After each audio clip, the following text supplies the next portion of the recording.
Folks, welcome to another episode of the Locked On Pitt podcast, and we are previewing Pitt, Western Michigan. Could Pitt win this game even if Keaton Slovis doesn't play? And if he doesn't play, who will start? We're going to discuss it. We're going to go in matchups. We're going to talk about players to watch. We're going to do the whole 90 yards.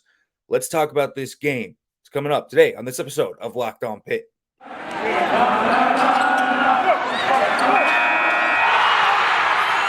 You are Locked On Pitt, your daily podcast on the Pittsburgh Panthers, part of the Locked On Podcast Network, your team every day.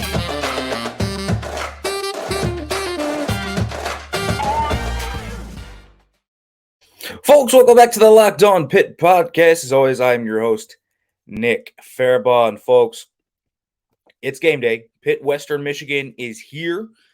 Pitt travels to Kalamazoo. Don't see them going up there very often, but they are this year, and that is certainly going to throw a little bit of a wrinkle in everything. But Pitt is getting ready for that. But first, folks, I want to let you know that today's episode is brought to you by Bet Online. Make sure to head over there. You could still put in your bet for Pitt, Western Michigan, if you so wish.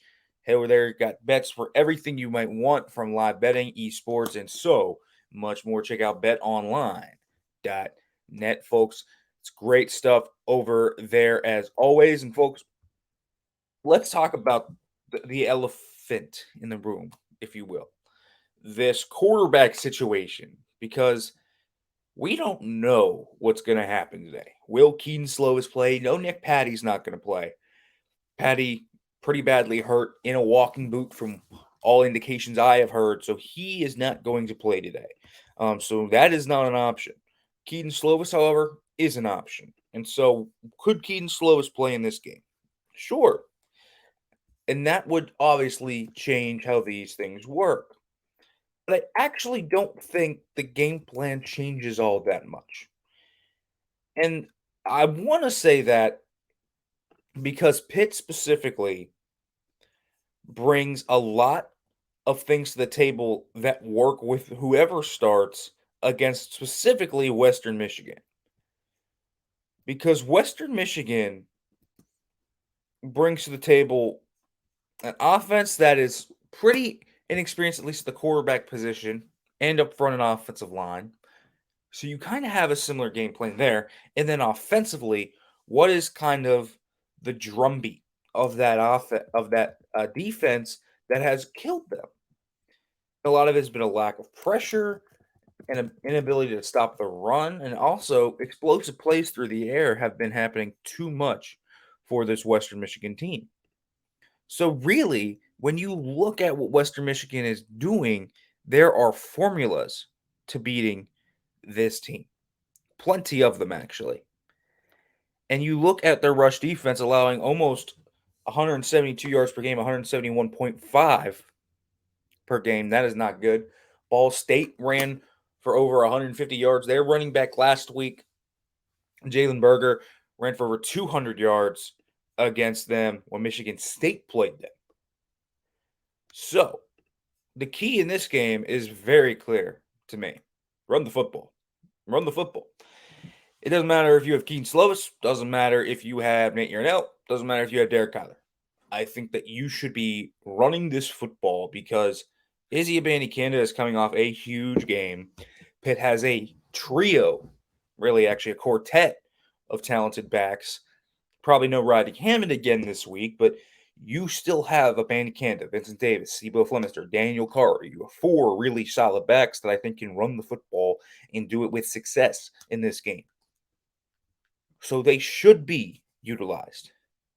There should be a clear plan for this team to move forward with running the football.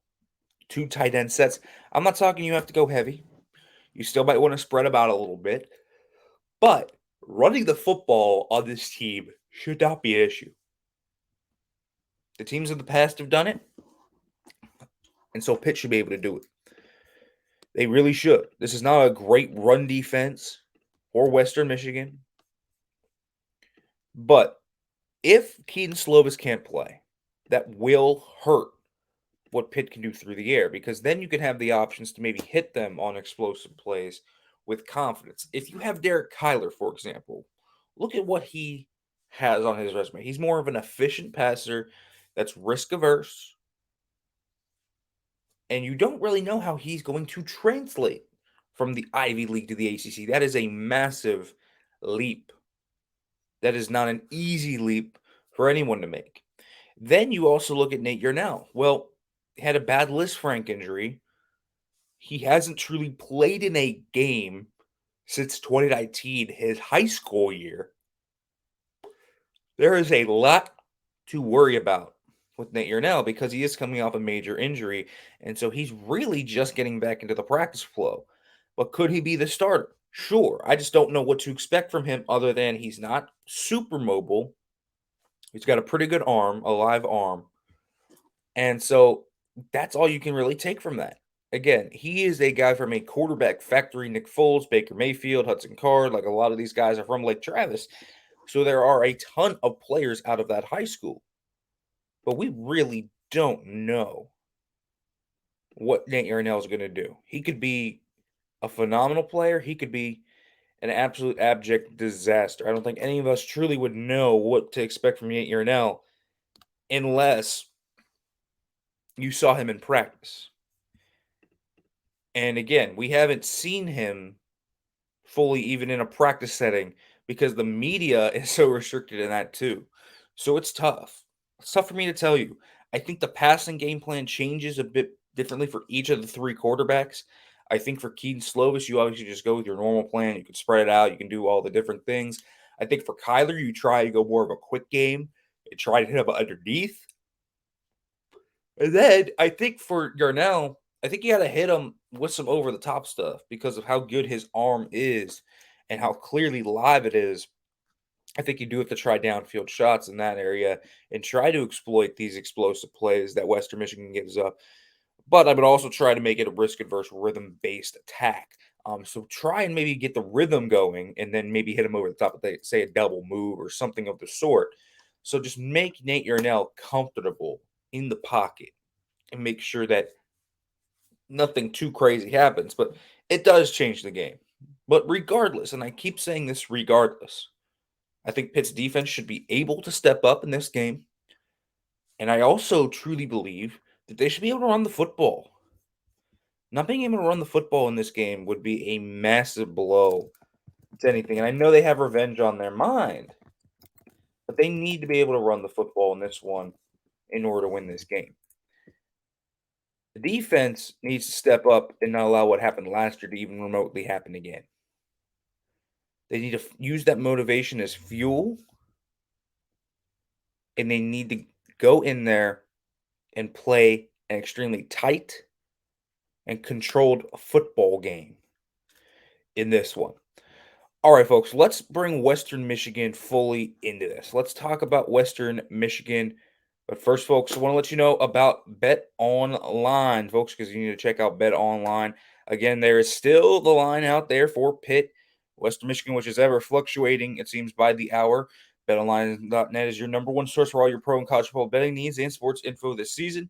For all this football league developments, game matchups, news, and podcasts, including this week's opening games, just go and check it out. You can make sure to check out Pitt, Western Michigan. Again, that line last I checked was 11, so you can see if you want to bet on Pitt to cover that or Western Michigan to potentially cover that. Bet Online is also your continued source for all your sporting wagering information, including live betting, esports, and scores. It's the fastest and easiest way to check in all your favorite sports and events, including the MLB, MMA, boxing, golf, and so much more. Head to the website today or use your mobile device to learn more about the trends and the action. Bet Online, where the game starts.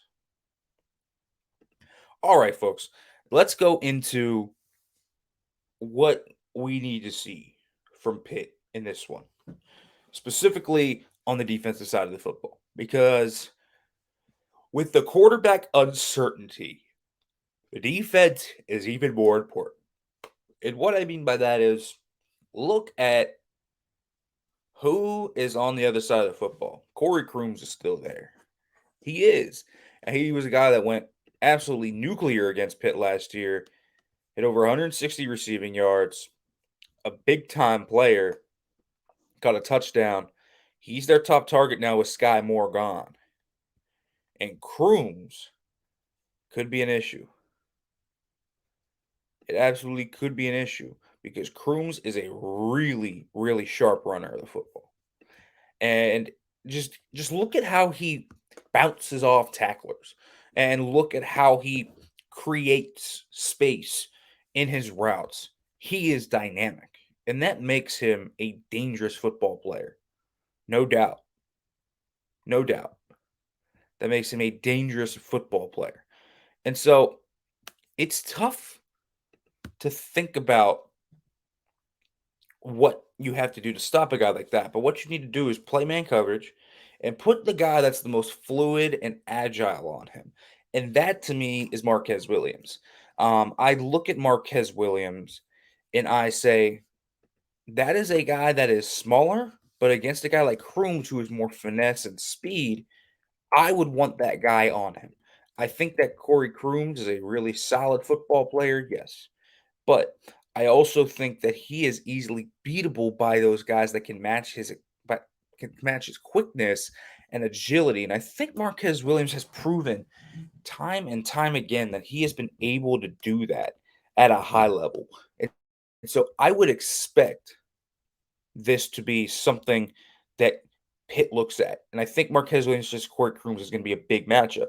I also, though, do look at this rush defense against these running backs. Against Sean Tyler and Jefferson for Western Michigan are two running backs that are solid. They have a nice duo of guys there. And so one's more of a hammer and the other is more of that quick, shifty type of player, which Tyler is. And so it's a tough matchup to kind of get a rhythm into if you're a rush-based defense because these two guys are so different in style.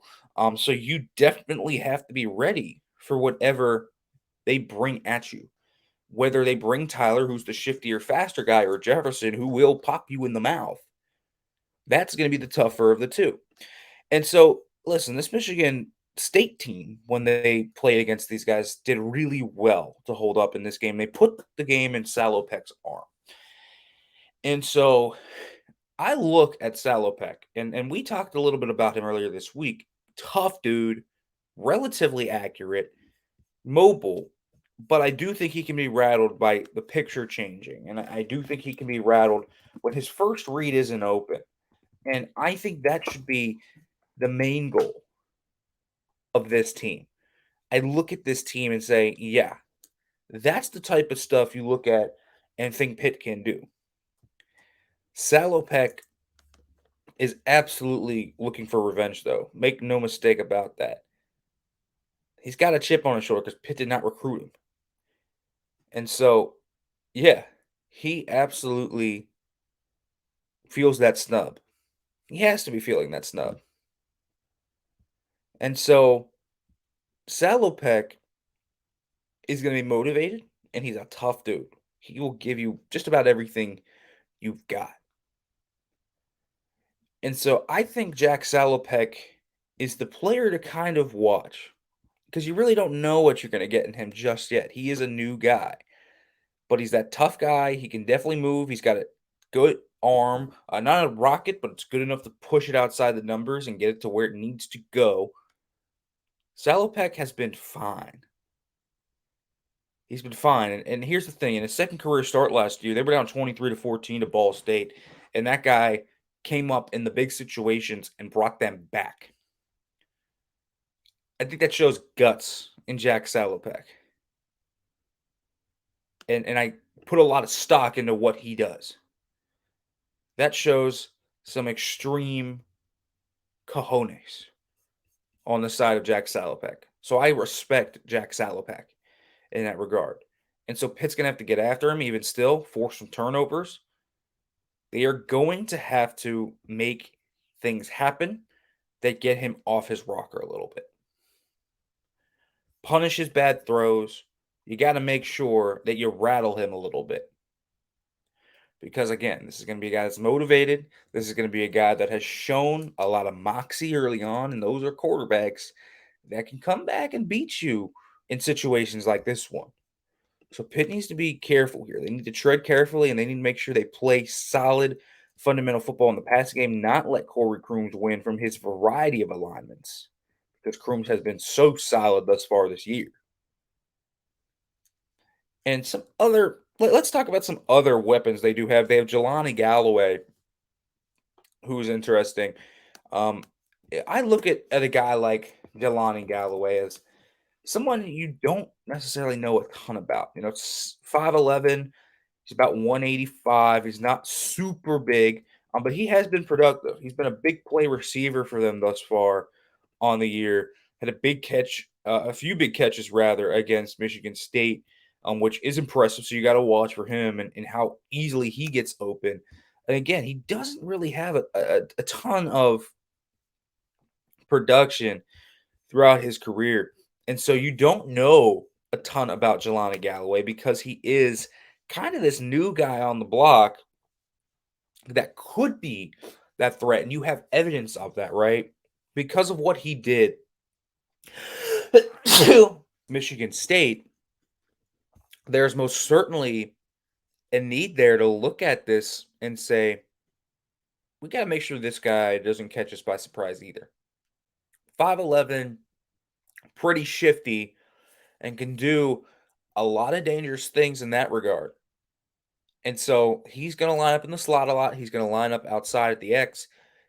But Pitt's going to have to get physical with these receivers and force them to be press coverage as well. I truly believe that. But I look at this Western Michigan offense, not as dynamic as it was last year with Caleb Ellaby and Sky Moore with it. But they do have some guys that can get you and score some points. I don't think they're going to put up 44 this year, that's for sure. But I do think they could put up 28-ish if Pitt doesn't come out and play well. So I think that their defense needs to stick down and play at a high level. But now I want to flip that. Let's talk about this Western Michigan defense against this Pitt offense and what I'm looking for. And then we'll give my prediction and do all of that great stuff. But first, folks, go to a quick break.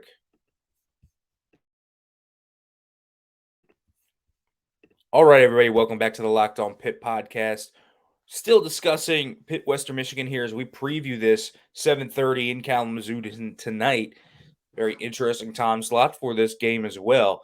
But you look at this game from Pitt's offensive perspective, and not knowing who the quarterback will be is going to be a very weird thing. Because Pitt right now probably knows who their quarterback will be, but no one else knows who the quarterback is actually going to be. And so no one on the outside knows this. I don't know if Western Michigan knows this. But you look at this Western Michigan defense. They lost a few key players on this team. But one of the key matchups I always look at is, well, who gets the early season production? Who's off to a hot start to the year? And you look on this defense, man, and Corvin Moment has been really good for this team. He really has. Leads this team in pressures and quarterback hits coming from that inside linebacker spot. He's a really good blitzer. And so I continue to say this, but in pass protection, because they will pass it enough. This cannot be the killer for drives for Pitt today. What they need to do is they need to come directly at Western Michigan on the offensive line and make sure they are communicating up front and making sure they know everything that is going on. Because Moment has proven to be a capable blitzer and has proven to be able to create turnovers. That is a big threat here. They're going to try and exploit this Pitt offensive line because they have struggled early on. And again, we talked about Tennessee's lack of sacks last week. They didn't get a sack against Ball State. Well, Western Michigan hasn't gotten a ton of pressure either this year. But that could change. And Pitt's offensive line has to figure out these protection calls and has to figure out how to slide which way and how to pass off twists and stunts and how to deal with overloads to one side. These are things they have to grow and deal with. It's going to be something they're going to see probably for most of the rest of the year after it has been exploited as a weakness in 2 straight weeks. And again, they haven't gotten beat one-on-one very often. It's more so about communicating up front and figuring out where that most dangerous blitzer is coming from, and so your quarterback does not get killed. That's more about what that is. And so Pitt's offense needs to do that. Absolutely. Pitt's offense needs to do that. Now you look at this Western Michigan defense in the secondary, and you have Bryson Garner there. Kind of, former Pitt safety, a guy that does it all. They use their safeties, both him and Delano Ware, and they move them around, and they let them kind of do a lot of different things. They'll sit back in two high shells, but they will run a lot of different stuff. They'll bring them down to a robber roll. So if whatever the quarterback has to be aware of what these safeties are doing, because they will rob the middle of the field and try and jump slants and all that, those things of that nature. They try to force you sometimes into making those tight window throws on the outside in an attempt to take away the middle of the field. And so that's what you have to watch for these safeties. And both Ware and Garner. And you have Dorian Jackson, who's a fighter on the outside, kind of their senior leader here in the secondary, but a guy that Pitt had a lot of success against last year. So I look at this, and when you look at this secondary, it's fine, but it's not great. And you feel like your guys, this wide receiving core, that's going to have to step up, right? They're going to have to step up at some point. And so if you think they're going to step up in this game to get things on the right track and make sure that whoever the quarterback is, they elevate them with them, and they don't actively hurt Yarnell, Kyler, Slovis, whoever it might be, this is going to be a big game for the wide receivers to make that happen. But I continue to come back to it. I continue to come back to this. Run the football. I don't think this is a Western Michigan front that is particularly stout. They have been beaten on the ground multiple times against Ball State and Michigan State.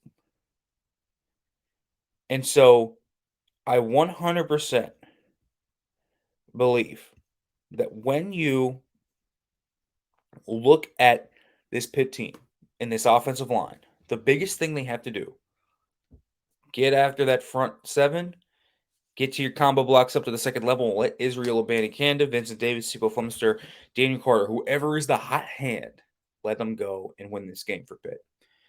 Because 172 yards per game allowed on the ground in 2 games is not good. It's not good. And a lot of those are explosive plays, too. I'd be remiss if I didn't mention that. They have a lot of explosive plays on the ground. Pitt needs to make sure that they can exploit this weakness. It has to be a massive, massive game on the ground for this Pitt team. Because you just don't want to put the ball in the hands of your quarterback if you don't have to completely. With how good this running back stable is for Pitt, they should be okay. They should be. If they're not, there's something that we're going to have to talk about, and that's seriously concerning to me. But they should be okay in this one. And so I continue to look at this game, and I keep saying this. Pitt continues to look stronger in the backfield each and every week. We saw Abanikanda bring on. I thought Vincent Davis and his limited snaps played well last week, and then they have Rodney Hammond. The question is, are they going to get better up front on the offensive line? Well, this is a big game for it. This is a big game. They absolutely need to make sure they stay out in front. And so running the football is going to be the ticket to this game. That is going to be the ticket for Pitt to winning this one, getting through it, and making sure that even if Keaton Slovis doesn't play, you make sure your quarterback feels comfortable and feels good up front there. But all right, let's talk about my prediction. I think this one's going to be tough. I can't predict to you guys if Keaton Slovis or Nate Yarnell or Derek Kyler will play. So I'll say this. I'm going to predict Pitt to win this one. I do think Pitt will win. And I think they're going to win 38-21. I do think this one can be a little tenuous at times. I think that it won't necessarily be a blowout, but I think Pitt will pull away at the end. I just believe in this Pitt rushing game too much. I really do. I believe in Israel Benikanda. I think that they really kind of showcased a little bit more spunk in the run game last week, run blocking. I think the offensive line might be starting to gel a little bit more in that area. So I think that they're going to be able to run the football, and I think they'll be able to control the game. I do think at times that this could get a little tenuous. Again, I think there will be moments where it might be like 24-21 or 17-10, and it's going to be a little close. But I do think Pitt ends up winning this one in Kalamazoo and comes home with the victory. All right, folks, we'll be back for the post-game show.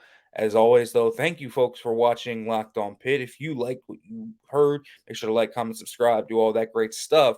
If you are listening on podcast platforms, make sure to leave a review. And as always, folks, as we end it here, hail to Pitt.